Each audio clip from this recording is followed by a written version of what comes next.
Sean Payton and George Payton spoke to the media earlier this week, and in that Zoom press conference, Sean revealed a little bit of a draft strategy, in my opinion. So I want to share that with you guys and give you guys some insight as to what to expect next week for the NFL draft. Which, speaking of, make sure to subscribe and join us for our live draft coverage. We will be live on the channel for Thursday, for Friday, and if both those days go well, I'm pushing my boss to get some studio time for Saturday. So make sure you click that sub button down below if you haven't already. Now, here's what Sean Payton said on the upcoming draft. There will be a focus on the running back position. It's a pretty good draft for running backs. It's a pretty good draft for interior defensive linemen.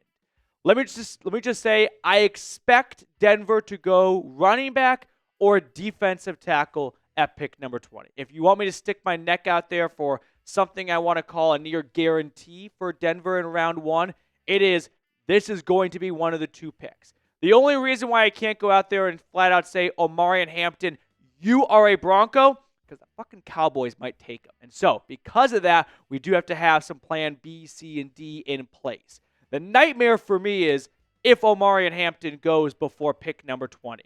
I think he's going to be a tremendous back at the next level. I think there's a lot of interest from the Broncos in Hampton, and he's been heavily mocked to the Broncos. But you've got 19 teams before you, plus you got teams sitting behind you that could trade up that want a running back. And with that being said, I can't say definitively this is going to be the pick.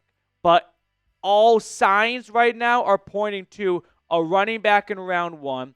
The consensus is Genty is RB1, Hampton is RB2. We know that George Payton has a thing for UNC running backs. Plus, we know Sean Payton likes receiving backs. And Hampton, he might be one of the best receiving backs towards the top of the running back big board. Last year for the Tar Heels, nearly 40 grabs, 373 yards, 2 touchdowns, and an offense that is not designed around the running backs getting a bunch of touches through the air. So unlock him at the next level, and you are going to get an awesome back.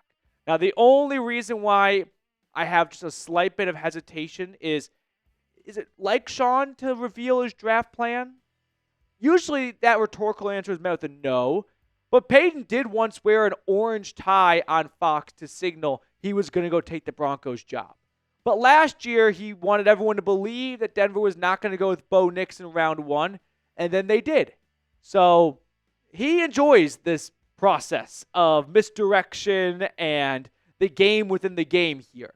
But there's no game when it comes to how bad Denver needs a running back and how great of a pick Hampton would be for the Broncos at 20.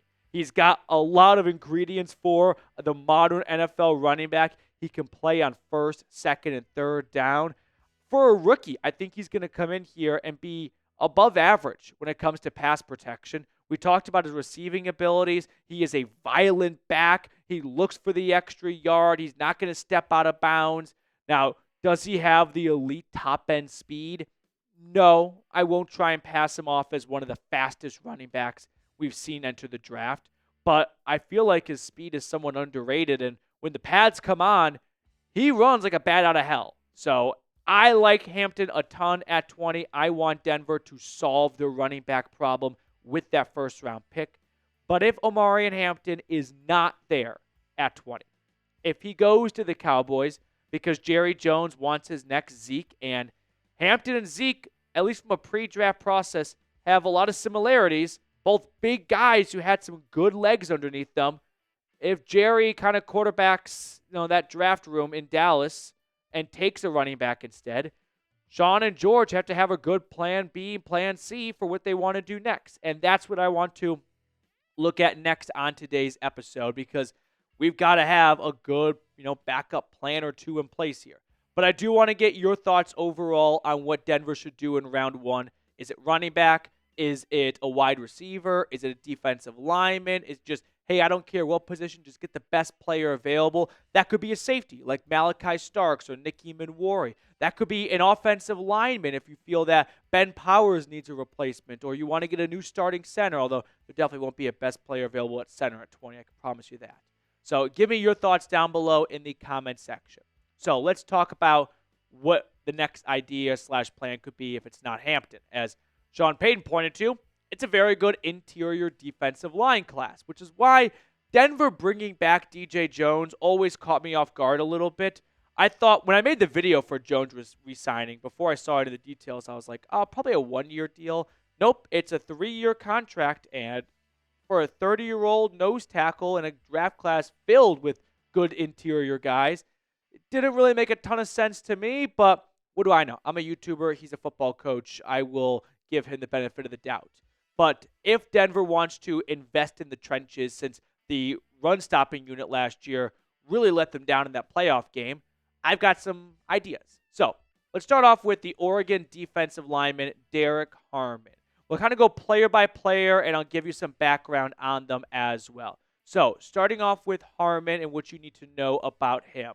He's 6'4", 313 pounds, so above average size for a nose tackle to 1 to 2 technique type of player. I think he can definitely be that tree stump role early in his career where he eats up blockers and he allows the linebackers to get into the backfield and to make the play on the running back. Another player to keep an eye on is Walter Nolen, the Ole Miss defensive tackle.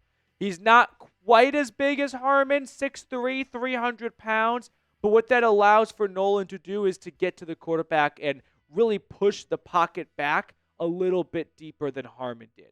Harmon started off at Michigan State, had a breakout year for Oregon. Similar-esque path for Nolen. He started off at A&M, and then he transfers to Ole Miss, and you can see what these two guys did in their lone seasons with their new teams from 2024. My personal preference between Nolen and Harmon would be Walter Nolen.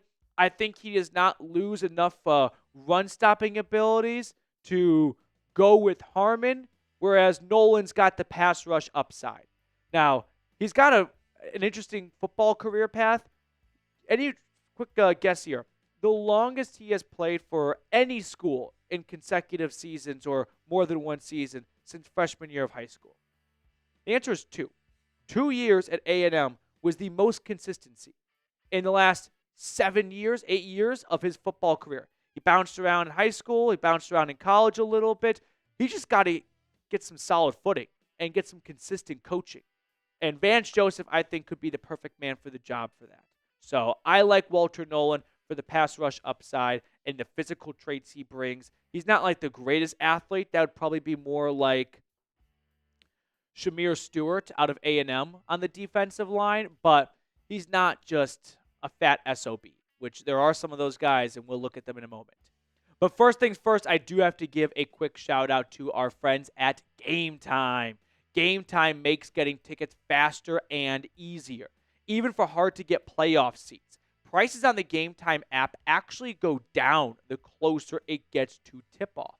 With killer last-minute deals, all-in prices, views from your seat, and their lowest price guarantee, Game Time takes the guesswork out of buying NBA playoff tickets. So if you want to go to the Nuggets game or you want to go to an Avs game or any other sporting event in your area, I implore you to check out Game Time first because they've got great last-minute deals.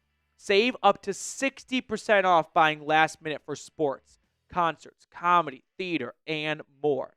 Take the guesswork out of buying tickets with Game Time.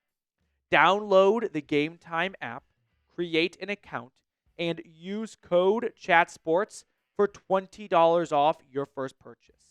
Terms apply. Again, create an account and redeem code CHATSPORTS for $20 off. Download the Game Time app today. Last minute tickets, lowest price guaranteed.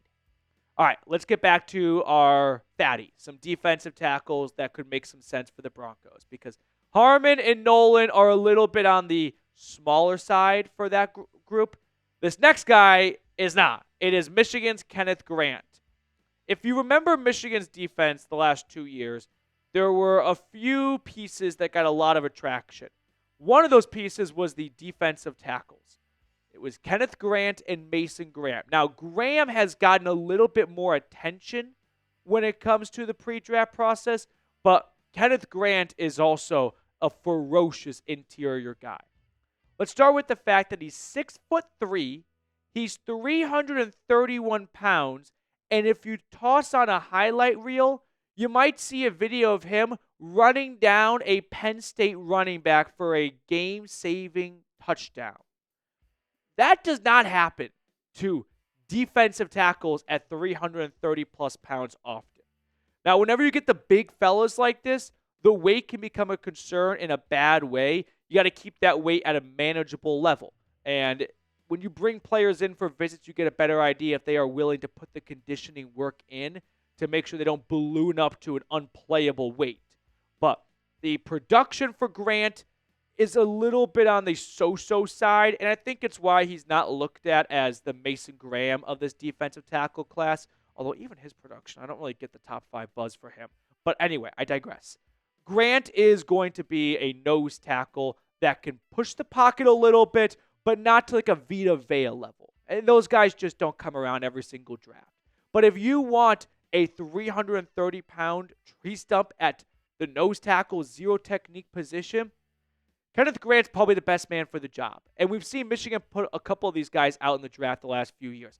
Mazi Smith went to the Cowboys, although he has not been – they try to make him skinny. That was a bad idea. Let the fatties be fatties. So hopefully they get him back on the Whataburger diet. But with Grant, I think this is more of a DJ Jones type pick, whereas the other guys might be more of like a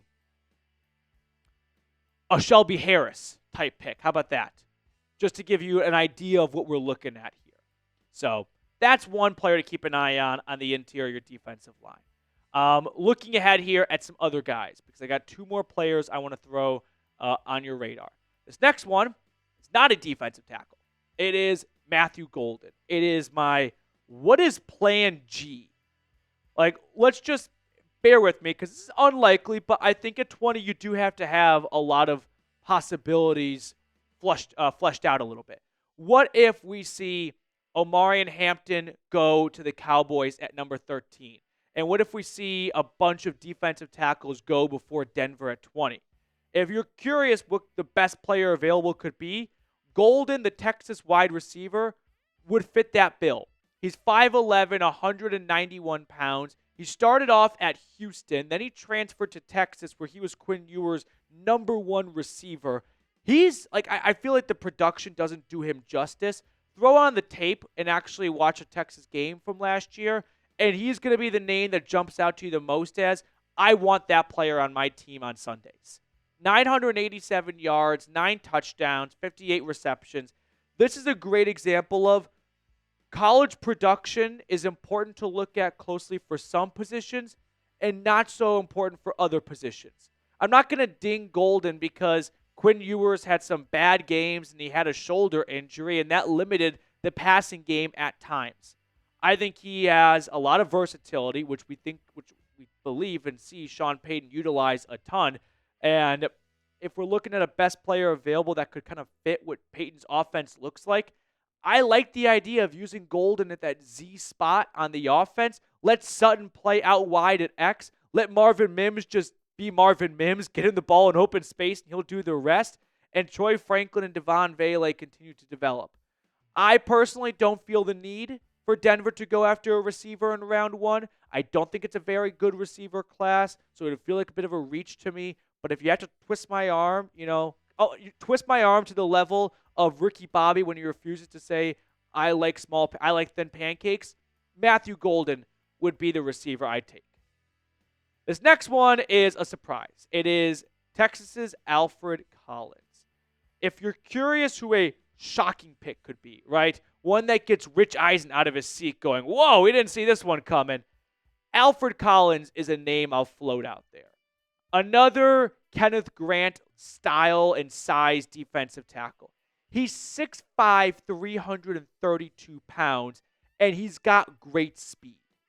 So why is someone that is so large and so quick and so twitchy not viewed as a slam dunk round 1 pick? Well, here's the background. Here's the tea. He was a big-time recruit for the Longhorns that played 5 seasons for Texas. A very late bloomer, and he sat behind Tavondre Sweat and Byron Murphy in 2023, and he didn't really get a full season of starting work until 2024. When you don't start until your 5th year, you might look at it as you're picking on people not your own size. And that's what scouts and teams have to come to the conclusion of. Is he that good? Or is he just a 5th year who bullied sophomores and juniors who are 2 or 3 years younger and just not as developed as a 5th year in college? I like Alfred Collins, and I'm willing to look past some of those potential flaws for a draft bust. I think he's a great target for day 2. If Denver takes him in round 2, you won't find me complaining. I think he offers a ton of versatility as well. You can put him at nose tackle. You can move him over to like a 3 technique. And in a 3-4 defense, that's a great tool to have, right? To get an extra pass rusher out there, but have him shade a little bit on the inside. So I like Alfred Collins a ton. I like the idea, if you couldn't tell, of going with a defensive tackle in the first 2 days of the draft. And Collins, I think, would be a tremendous pick for the Broncos.